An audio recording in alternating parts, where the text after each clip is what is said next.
welcome to our EDI Wednesday podcast series. One of the tools we use in the Institute for Equity University Center to communicate important message and thought leadership around equity, diversity, and inclusion. Today we are joined by Dr. Monika Nangia, Registrar at Durham University and Fellow of the Institute for Equity University Center. Monica, before we delve deep into our conversations, just so that our listeners and our viewers can get a sense of who you are and your personality, could you just talk a little bit about you? Anything you feel comfortable sharing in the first 2 minutes, just to sort of break the ice. Of course, of course. First of all, thank you very much for inviting me, Paul, to this podcast. I am delighted to be here and delighted to be part of being a fellow at the Institute. I've seen its journey go from strength to strength, so I am really proud of that. About me, what can I say? I have been in higher education in the UK for the last 25 odd years. So it's almost a lifetime, a long time here. But I came to this country as an international student. And when I look around me, how our international student community is feeling right now, I can completely empathize with them. So I've got strong links with the student community in terms of how they feel a sense of belonging here in this industry.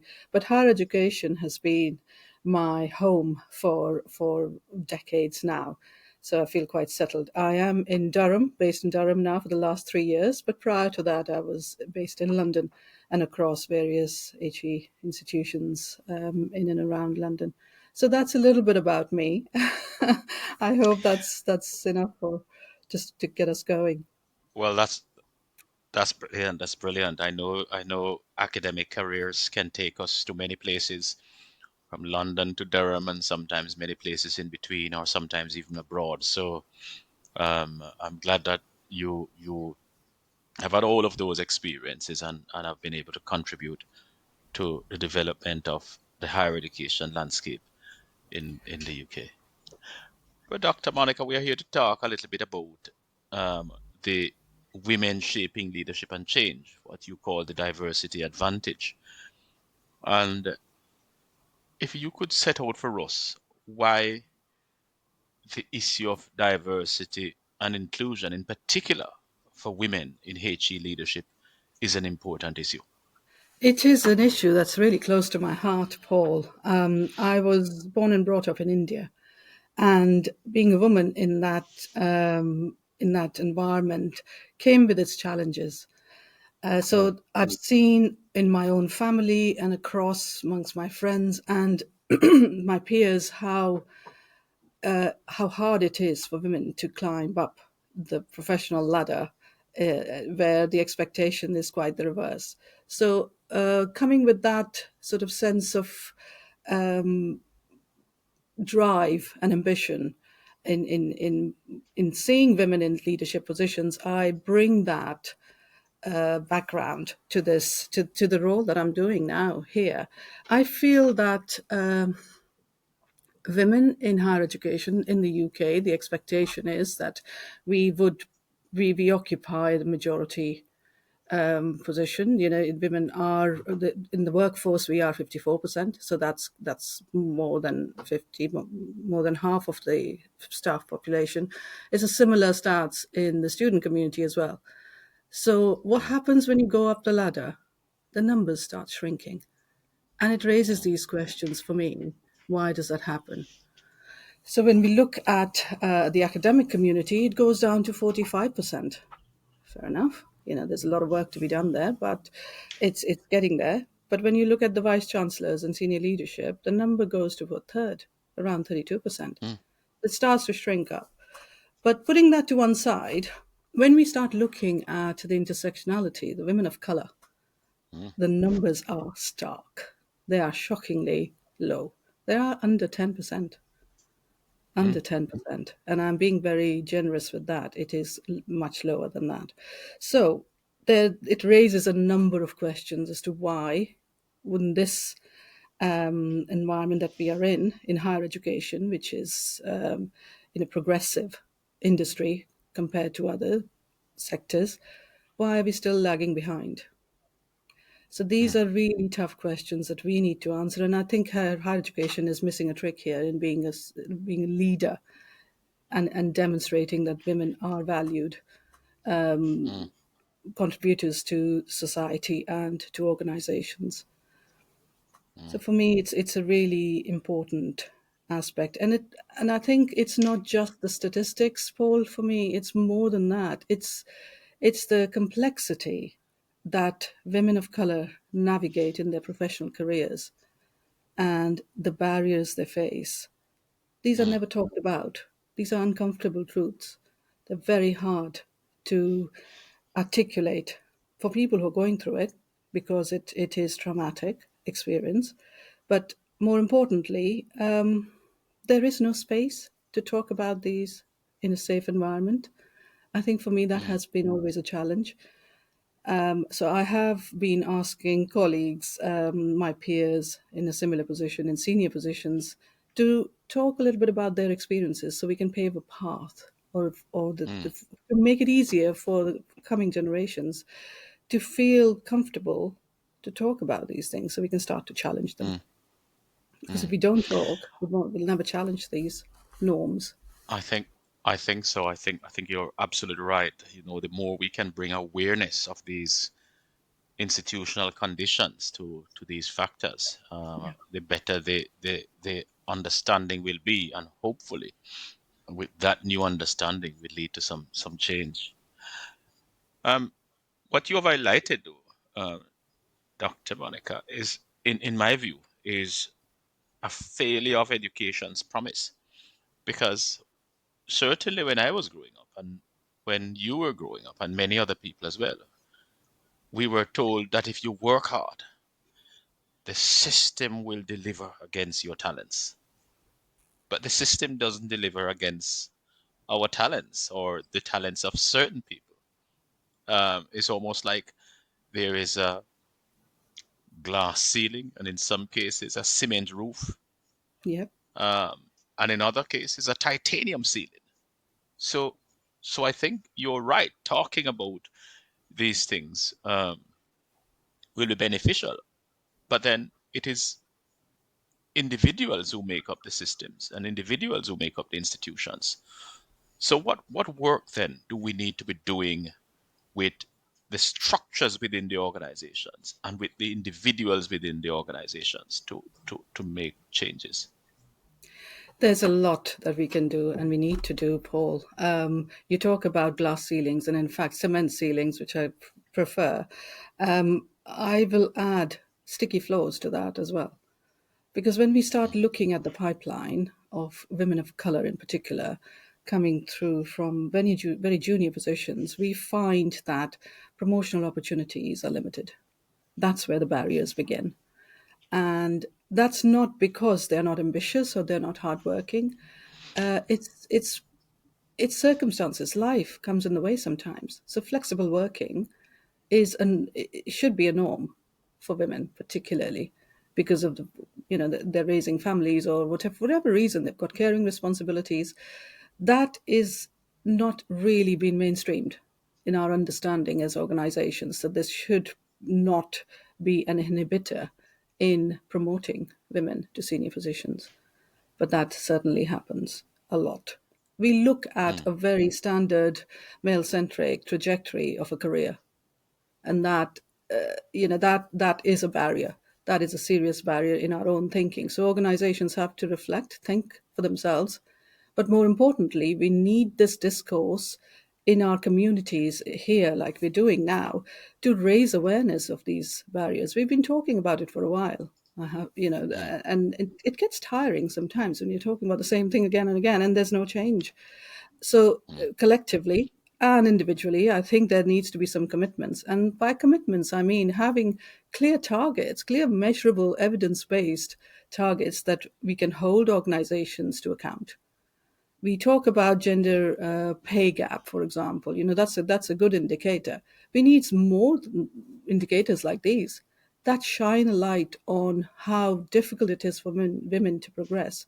So when you do reach a certain level and you are looking for promotion to progress at a very senior level, women find it really hard. They have to prove themselves twice as hard and work twice as hard just to demonstrate their achievements and excellence compared to men. And that's a reality.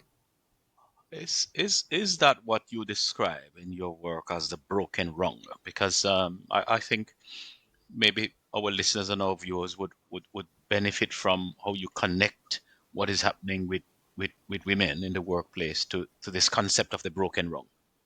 Indeed, absolutely. It's not a word coined by me. It's by researchers who have done. There's a tremendous amount of literature around it that explains why we have these barriers, why women are finding it difficult to progress from one level to next. So there is data that supports that that suggests that for every 100 men who are promoted, there are only about 70 women promoted to the same level. So those broken rungs are identified at all levels and they need to be identified at all levels. What happens? What prevents women from putting themselves forward? But more importantly, why do we not notice them? What are the issues Mm, around that? So those are mm, a collective of all of these factors. As I was talking about flexible working and lack of mm, opportunities for women, they collectively form this broken rung which prevents women mm, from progressing. mm, I find particularly the intersectionality aspect more troubling, to be honest, because women of color end up taking the burden of caring or raising children, or those expectations are much higher amongst those communities. So they find it even harder to put themselves forward because it's very difficult to balance everything: work, progression, career, home, family expectations, and the fact that when you go back home, your father in law turns around and says, "Oh, really, why do you need that promotion?" mm, Those emotional barriers play a big part. And we're mm, all, it's part of our societal expectations that we are battling with. mm, So those, you know, women are making progress. I have to admit, they are making progress in various fields. We are seeing those transitions happen gradually, but those are really fragile. We've seen some of the stats released actually last month, which talks about women in chairing governing bodies. In those positions, the figures have gone down from 15 to 14% in the last year.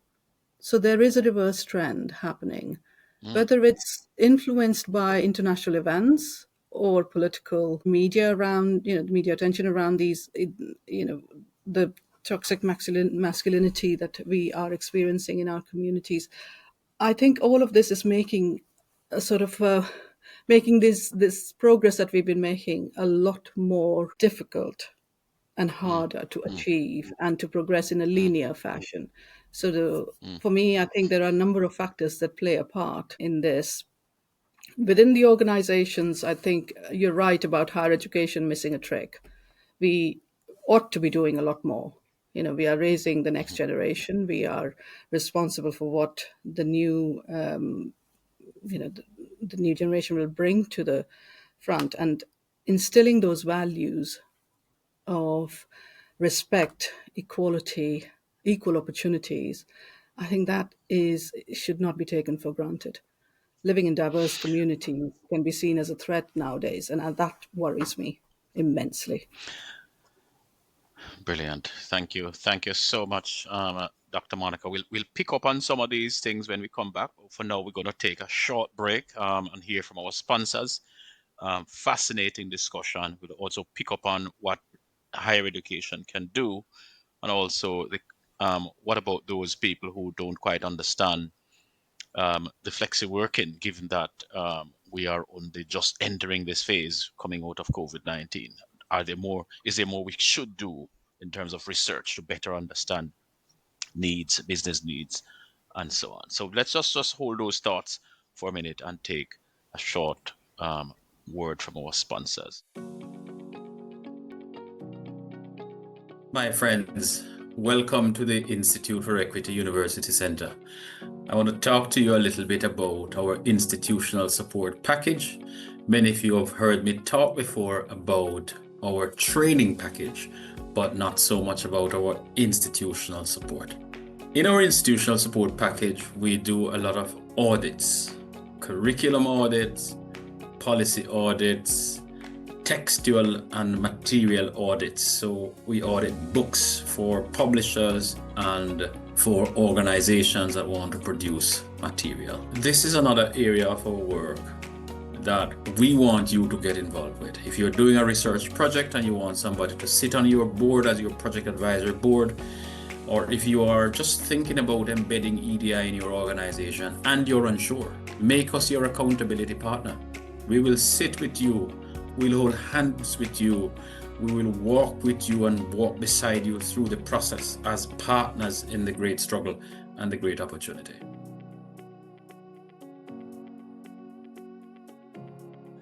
Welcome back, welcome back, welcome back.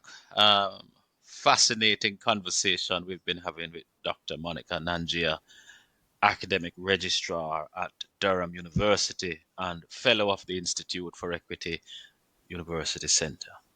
We've talked about sticky floors, glass ceilings, cement roofs, and the failure of education to deliver on its promise for some people, in particular women, and institutional practices that sometimes create this broken rung for women where they cannot achieve their full potential. Dr. Monica, you mentioned earlier that the point about flexi working. And I think it's a really important point. I also think it could be a really contentious point. We have seen a couple of months ago very senior business leaders saying we want to get people back in work. We've also seen in schools some head teachers are denying requests for flexible working because some jobs they say can't be done at home and all of that kind of thing. So what can we say around this flexi working thing then? Do we think there is enough research that has been done about it to make us, put us in a position to make a really informed decision about that, or are you speaking specifically around what is happening in higher education? It's not a surprise, Paul, that there is very little research in an area that impacts women. We've got a history here. There's always a paucity of research in areas that impact women, whether it's in medicine or it's in designing our cities or producing transportation pipelines. All of these areas, if you look collectively, there's a lot of work that suggests that research done by women that suggests that investment doesn't go in effectively to inform our decisions about the impact of our work on women and their roles in our society. So it's not a surprise that there is very little research in flexible working and the impact of that on organizations, productivity, their successes, financial and performative. So I think there are a number of issues around that require us to shine a light in this space.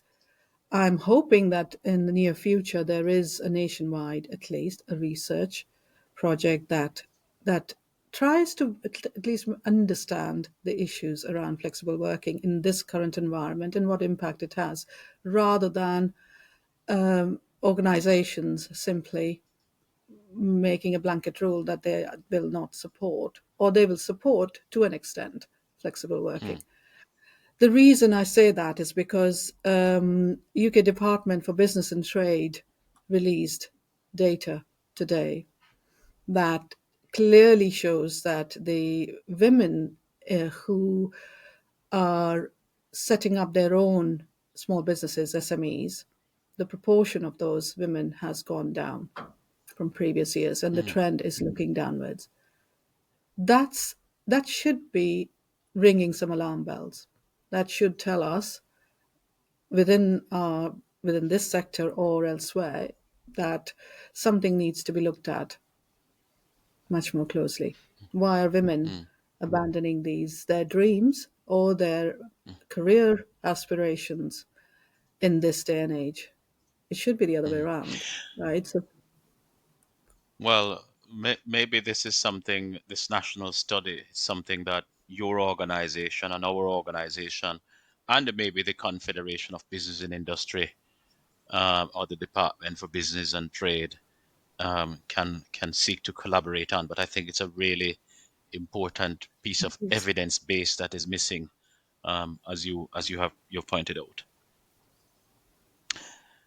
You mentioned as well that you know the situation in organizations have not been unkind to women.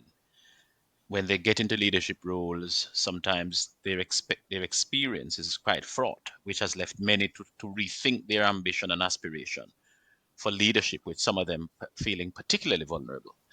And I wonder what message you would give to those women who are staying the course, and those women who are still aspirants to get into leadership roles, because what you describe is really problematic and really frightening. And I have no doubt the institutions are violent places, but but we also need women to keep aspiring and not be fearful of coming forward. So what do we say to women who are aspiring, but also women like yourself who are in these senior leadership roles? How do you get that navigational capital and that aspirational capital, and keep that as central to your ambitions?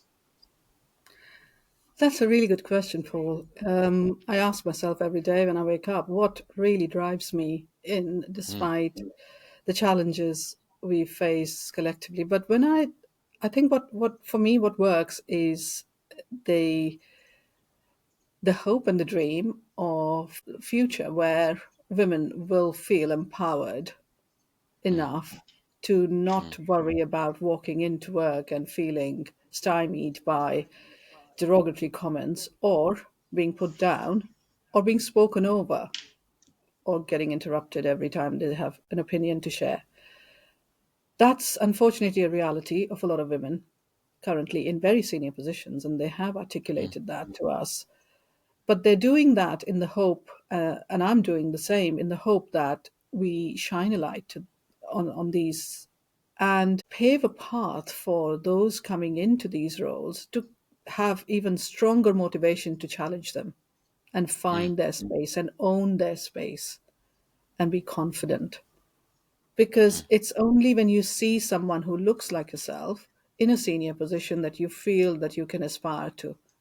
So just being that person, despite all the challenges, I believe that I am inspiring few others to follow that path.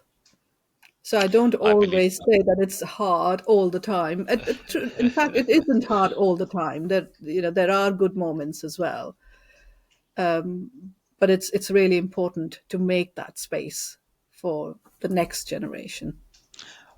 well, can I just say that you are inspiring women and men alike, because you're inspiring me, um, and so many others who together we are part of this collective struggle for racial and social justice. I'd also want to think about the situation that you have described, in the workplace.